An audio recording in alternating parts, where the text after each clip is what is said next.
Hey there. Well, welcome back to Clear Direction for Retirement. This episode of Clear Direction for Retirement is loaded with some pretty awesome stuff. This is going to blow your mind. I know it blew my mind when I learned some of the stuff that we're going to teach you guys today. So let's just kind of dive right in. All right. So what do you do if you want to get access to your 401k or your pension, but you're still working? Traditional knowledge says, too bad, too sad. You got to wait till you retire. And that may be the case for you. But what if you want access because you want different investment options? What if you want access to that pot of gold you have because you want to put together a real estate portfolio, or maybe you want to invest in private syndications, or maybe you just want to manage it differently than the options that are available in your plan? What do you do? Or what if the writing's on the wall and you realize you really need to begin doing Roth conversions, but your plan's just not going to allow it? You can't get access to your 403b plan, maybe your pension plan, your 401k, any of those kind of company retirement plans. So in today's episode, I'm going to introduce you guys to an attorney who may have a solution for you. He's really discovered a way that can open up maybe that trunk of your pot of gold a little bit earlier than what you maybe think it is. And if you'll stick around after we kind of break down the mechanics of what we're going to talk about, I've got a tip that will supercharge this concept for some amazing tax savings for you. So Marcus Foote is joining us. He has a family law practice in Baton Rouge, Louisiana, or as they say in Louisiana, Baton Rouge, right? That's correct. And I've asked him to share some of his insights and experience. So welcome, Marcus. Thanks for joining us. I hope I didn't slaughter the French at all on that deal. I grew up down in Houston. Yeah, it'll do it, right? So thanks for joining us, man. I know you got a busy day going on, and like you just shared with me before we went live, you got a whole lot of disruption going on to your life with your office and all those kinds of things. So my prayers go with you in rebuilding your office and all that. Yeah, well, it happens. So we move forward and we just keep going forward. Yeah, no doubt. So let's just kind of skip to the bottom line for folks and not kind of drag it out. And then we'll come back and we'll work our way through the details. So tell the podcast listeners exactly what you've discovered and how you're using that to help clients in all across the United States. So I guess in general, what we've figured out is a way to get access to qualified funds, which would be 401ks, 403bs, profit sharing plans, pension plans, mostly corporate plans, company plans governed by RISTA. In the background, I've been doing my specialty as a board certified family attorney to do Quadros, which is qualified domestic relations order, which is the way to transfer it, usually out with a divorce. If you Google Quadro, that's all you're going to get is about a divorce. And because I've been doing that as a specialty for 20 years, about 8 years ago, I figured out that the word divorce was not there. So it allowed me a way of accessing or triggering the federal statute by having certain types of interspousal agreements. And then we just started doing it in Louisiana. We did it in Texas. We did it for 2 or 3 years. And bottom line is we were to now do them all across the nation. But again, it's basically to get access where you couldn't otherwise get it. Yeah, so in essence, you're doing the same thing that somebody would do in a divorce, but you're doing it, it's accessible for all kinds of reasons other than divorce, right? So correct. What are the most common reasons? Go ahead. Say it. I'm sorry. Well, I'll just say this for happily married people. It is basically allowing what people misconstrue is they think that a divorce is what triggers the ability to do a qualified domestic relations order, but it's not.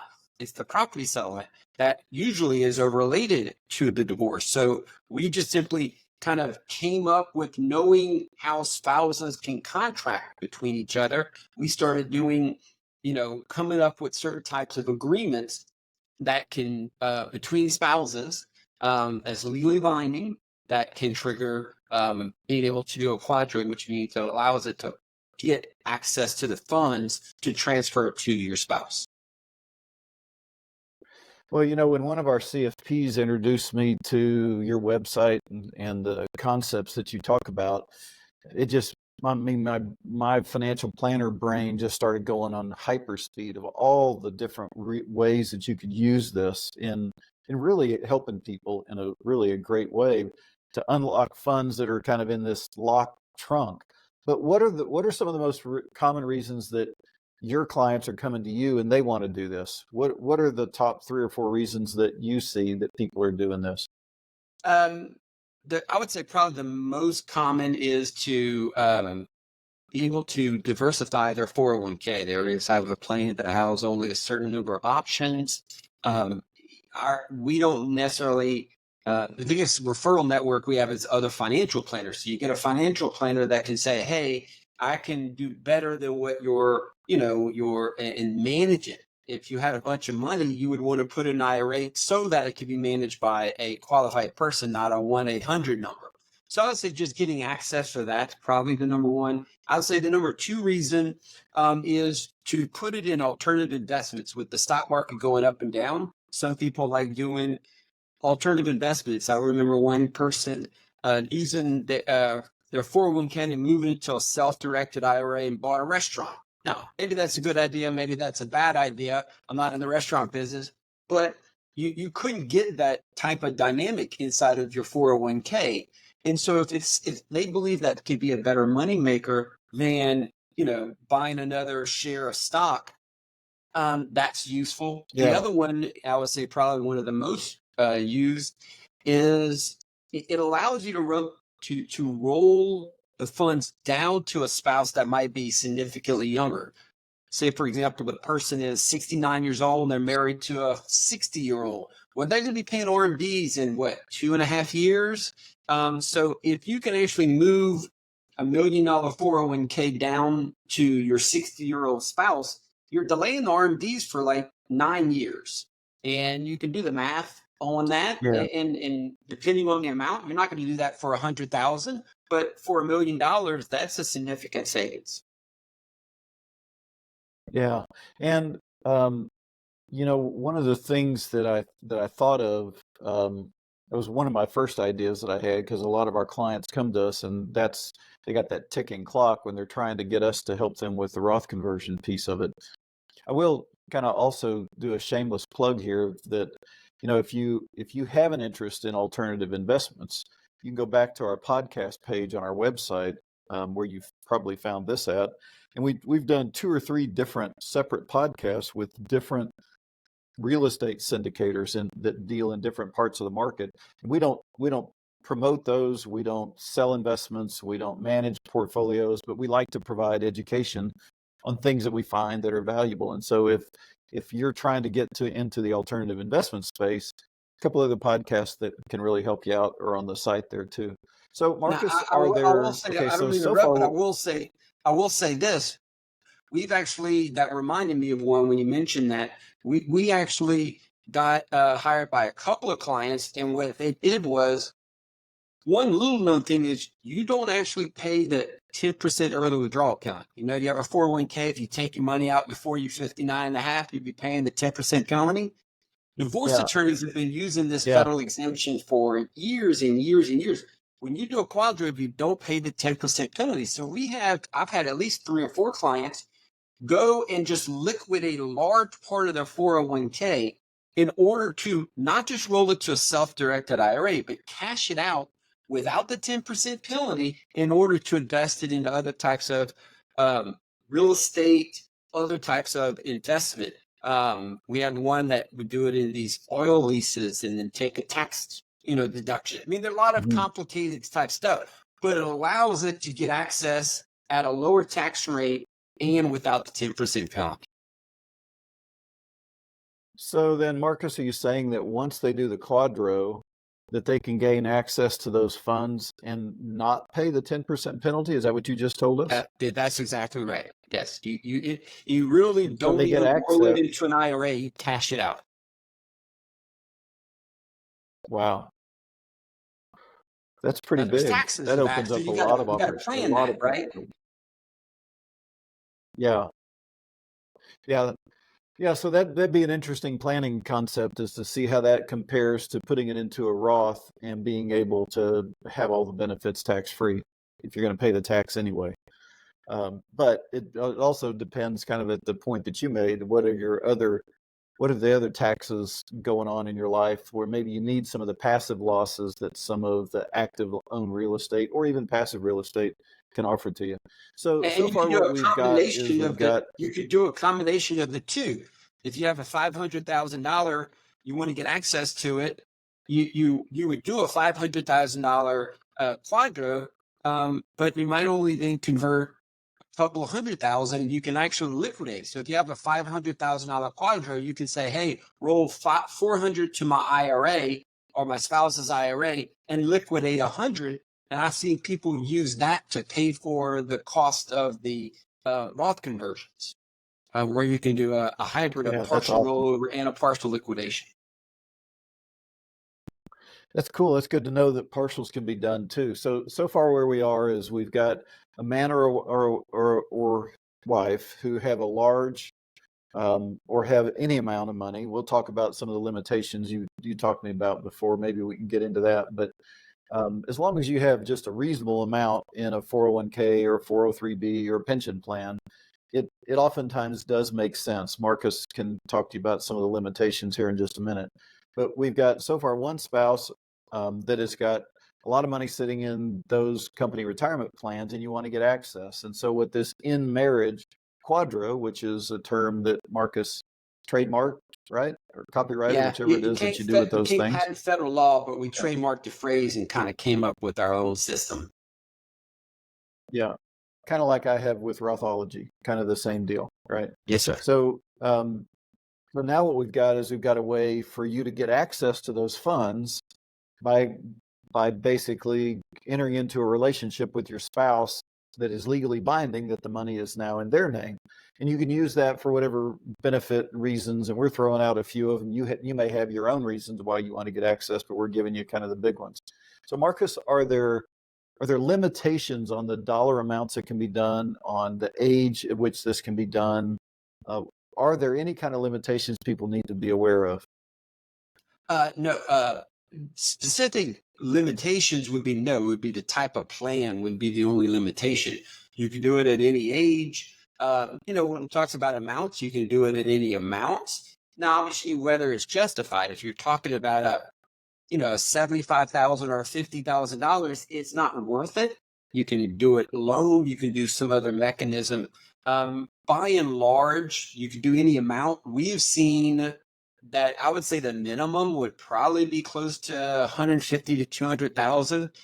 It's at that point, it's not, if you go below that, it would likely not be worth it. As far as the timing, it's there isn't any limitation to that effect. We basically kind of say is that there's maybe 5 or 6 different ways you can get access, like a retirement, hardship, divorce, things of that. Basically what we did was we created a sixth trigger to get access to your funds before you retire. And one thing we need to also just kind of tell people is that this isn't available in every state, right? So Right. you have to explain to them the limitations in the states that they live in. So theoretically, federal law, ERISA federal law applies to all the states. The reason why I say it's not applicable in every state is because certain states have their own state civil procedure, and their state procedural rules will prevent certain types of spousal agreements that are necessary to trigger the Quadros statute. So we've done them in 30 states. We have only been turned down in about 2. There's the other states we just haven't had a test case yet, so to speak. Okay.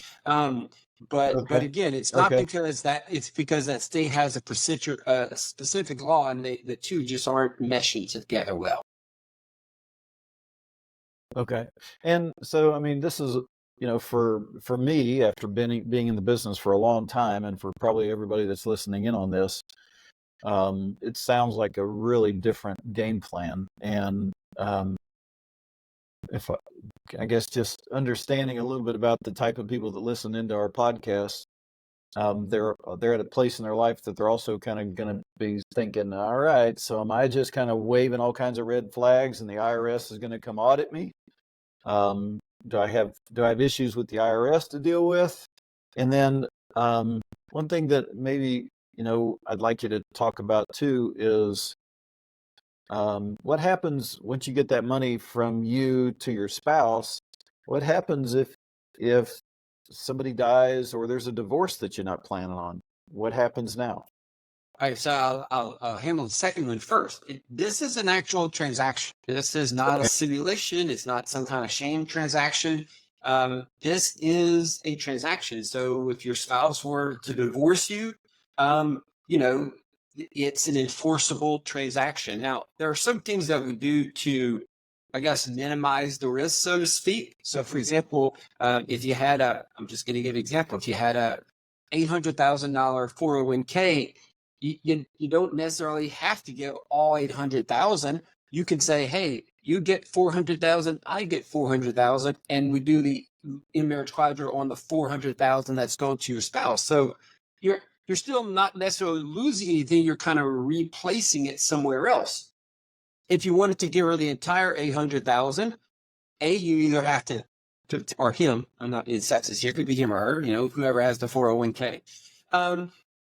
You would have to either say that's at risk if we get a divorce, or say she gets the 401k, I get part of the pension, you bring in some other asset to kind of somewhat equalize the risk. So again, it is an actual transaction. If people were to die, it was not going to be in your estate. So you can talk to an estate planner. Obviously, you want to make sure the beneficiaries go back to your spouse. I mean, you're not trying to actually cause more marital turmoil than might already exist in that regard. Right. Regarding the IRS, all my answer can be is this. The first one like this we did was in 2013. I've given 3 or 4 national seminars, and we have not had a single person report back they've had any trouble because of 2 reasons. One, the Department of Labor is what governs the ERISA statute. So it wouldn't be the IRS. The IRS won't get involved unless you actually liquidate it. Well, the 1099 on a quadro liquidation is the exact look as the 1099 for a regular divorce quadro, which I've been doing for 25 years now. So there's almost no scenario that I can come through where the IRS is going to have an issue. The only snafu is the plan needs to know that all the I's have been dotted and all the T's are going to be crossed. And so that's the only issues. You may get some pushback from the plan if they just are seeing this for the first time. That's really the risk. Okay. All right. So that's a great segue into kind of where my next question is for you is just give us we don't need the nitty gritty details. They can get that from you when they talk to you. But give us kind of a general overview of what are the steps involved. How much glass do they have to crawl through? How long a process is this? Just kind of big picture for us. All right. So I would say on the process itself, I would say depending on the state, will take anywhere from 2.5 months being the fastest that I've seen to maybe 4 months if you're in some of the states that don't go so fast, I guess. As far as what you would do if you were interested, for example, if you had a client and we would send you our 2-page client information that just gives names, addresses, ages, dates of marriage, things of that sort. Nothing too specific. And a copy of the 401k or whatever the plan statement is so that we can see that it's a qualified plan, right? It can be a non-qualified plan. There are certain types of 403bs that may get hiccups here and there. So you get that information. We would do free consultations. I have a calendar link that my assistant sent out to do free consultations just to help out the advisor or the client to the advisor. Once they would hire us, so I guess that's where your question starts. Once they would hire us, we do a Zoom, usually within the first week or 2. We have a network of attorneys, because I'm not licensed in 50 states or 30 states. So we have a network of attorneys that we've built up over the years. We set up a 3-week conference. talk about what the potential risks are. We talk about how much they want to transfer. We talk about any other questions that they may have. We try to give them the documents. And what we're doing is we're creating an interspousal agreement that's specific to that state. Once the interspousal agreement is signed, we file it into court to enforce that agreement. Because remember, they don't have a pending divorce petition at this point. So those names are presumably not in the suit. And this actually gets filed and voided, signed, and signed off on by a judge. Once the judge signs it, assume the judge signs it, we would then send it to the plan, literally just like it was a regular divorce quadro. We changed some of the language and retrofit what a regular quadro would look like, and then the plan qualifies it in the same process as a regular divorce quadro. And then once we get the qualification letter back, theoretically, my job and the local attorney's job is over, right? Because what they would do with it, with their money, whether it's a financial advisor or they're doing it on their own, I'm not giving them financial advice. I'm kind of moving it from one bucket of money to the other bucket of money legally, and then they handle the financial planning themselves. Yeah. Okay. So, I mean, it has been like blown my mind. I didn't, it's kind of like when I discovered some of the principles I discovered with Roth conversion stuff, and that you need to do it faster than normal, higher tax rate than what you believe, and that's where the goodies are. That blew my mind, and this has been a similar concept to me. It's like, holy smokes, wow, this could really, it gives the folks that are still working, that have got a big pension amount out there, they can get access to that. If they got the 403Bs, the 401Ks, any of those company retirement plans, now all of a sudden you have ways to get access to those. And it kind of goes into the bonus idea that I promised at the front. So let me give you kind of Craig's spin on things, and then I'll wrap up of how you can get a hold of Marcus and all those kinds of things.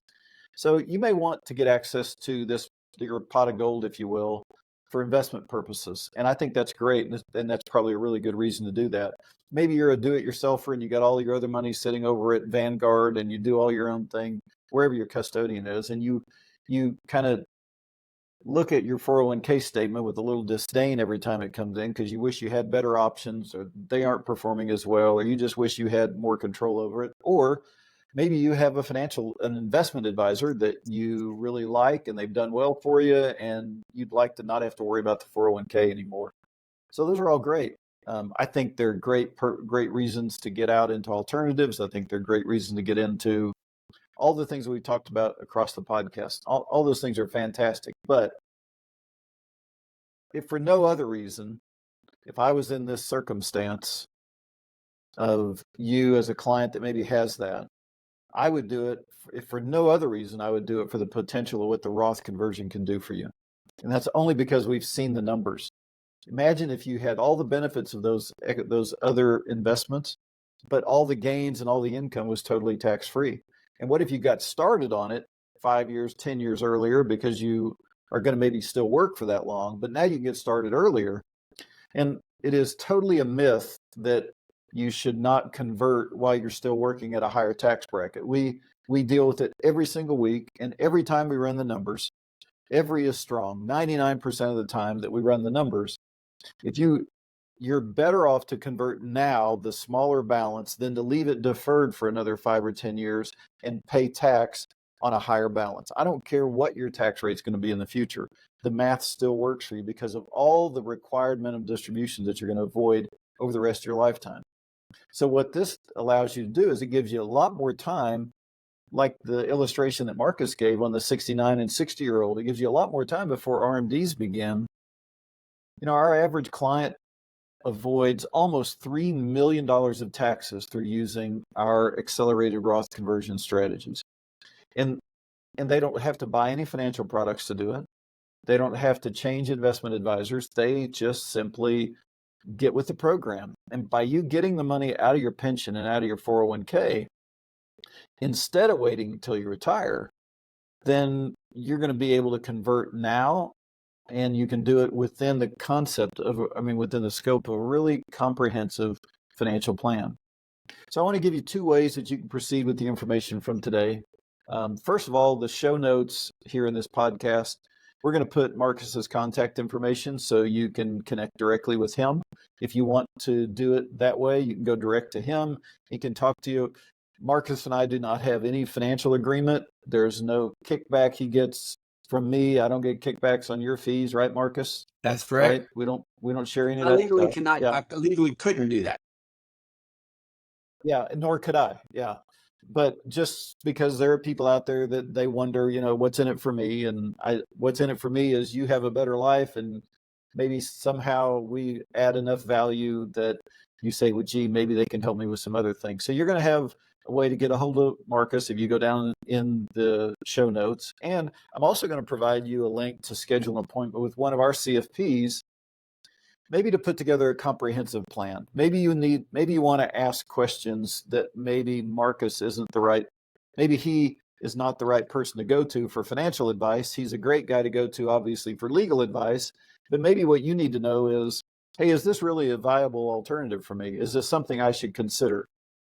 And that needs to be considered within the scope of what are your retirement objectives, what kind of income are you going to need, what are your other assets, what's your tax situation, all those kinds of things.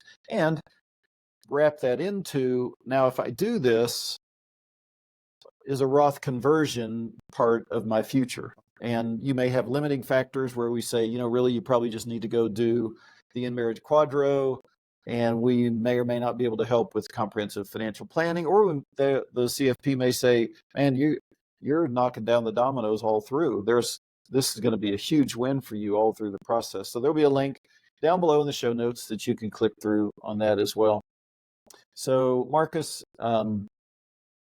thank you so much for taking the time to join me today. I hope people reach out. I know that we've educated you came in and you educated our staff as CFPs, and it's top of mind for them, and they're looking for opportunities as the months go by to where we can help clients more by sending them to you. So thank you for kind of sharing the info. I don't know whether you've thought about it or not, but dude, you need to write a book about this stuff. You Well, need to write a book. And yeah, I know. I've had one or two national articles published, but that's pretty much about it. At some point, I rely a lot of the referrals on advisors. So I'm not trying to steal anybody's thunder. I'm trying to help out advisors and help them market to their own clients. Sure, yeah, and I'm sure everybody appreciates that. And you probably have got all the business you probably want, but there's an audience out there that really needs to hear this that maybe don't even have a financial advisor, right? So, True. as always, guys, we don't sell financial products. We don't want to manage your investments. We only want to provide advice that helps you make the best possible decisions. So if you aren't already, subscribe to this podcast and you'll be among the first that's going to get notified when new episodes drop. I've already mentioned to you that we've got the podcast on the alternative investments. And pretty soon, in fact, within the next week or two, I've got a time booked. We're going to have a fascinating discussion with a Medicare consultant on how to save a bundle on Medicare premiums. And guess what? We're going to use Craig as the guinea pig. They're going to go in and they're going to run our scenario. They're going to learn about us, and you're going to get to hear it live on the podcast of how it could work for you as well. My wife and I are both 64, pushing that magic 65. And so we're in the perfect age that a few months from now, we got to make some of those decisions. So if you subscribe to the podcast, you'll know when that comes out, and you'll get to learn all about Craig, and you'll get to see kind of how that maybe could work for you as well. Marcus, before we go, do you have any final comments that you want to tell anybody? Anything at all come to mind? I appreciate that. Well, the last thing I will tell you is this. On our process, I said there was always a risk. And I always want to make sure the advisors treat their clients and their clients are treated correctly. So not trying to sound like a used car salesman, but we actually give a substantial partial refund if the process doesn't work. So we try to make it as risk-free as possible. I don't want the clients to be in any worse situation than before they met me. So the goal is to help people and the advisors' clients, and not to put anybody at a disadvantage. Yeah, that's awesome. Well, great. Well, again, thanks a lot for your time, and looking forward to getting to know you better and working between our two organizations. Absolutely. I So for appreciate those it. of you Thanks. listening in, you bet. For those of you listening in, have a great rest of your week, and God bless.